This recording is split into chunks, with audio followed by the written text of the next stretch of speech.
The fastest way to update the GoPro firmware is through the phone app. However, if the app is glitched or if you just do not want to use that, I'm going to show you a method using your Windows or Mac computer. Now, unfortunately, you can't just plug the GoPro into your computer with a USB-C cable, as you can't move files onto the memory card that way. I'm not sure why, but it is a limitation.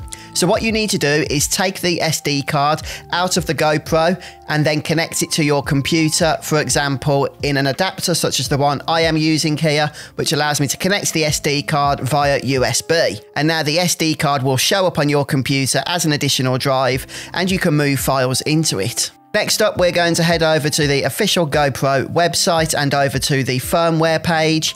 And on this page, we are going to head all the way down to the bottom, where we can download the file, the firmware update file, either for Windows or for Mac OS. The only thing to note is the download will be a zip file, and you must extract this zip file into a non-compressed folder, because otherwise the GoPro will not be able to read the update. And the second important note is that the folder must be named update, okay? Nothing else will work. With the folder, we're going to take this and copy it over to our SD card folder. Just put that into the root directory, which means that as soon as you open your SD card on your computer, just copy the update folder directly into that drive. And once that's done, we can safely eject the SD card from our computer and put it back into the GoPro camera.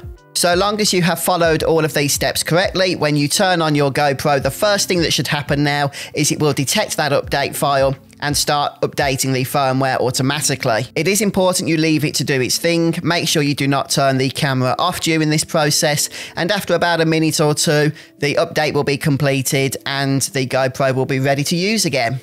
You can quickly check the firmware did install correctly by heading over to the camera preferences, scrolling down to the about section, and then selecting the about camera option, and that will show you the version you have installed. In my case, version 1.12, which is the version of the firmware we just downloaded. So yep, it's all good to go.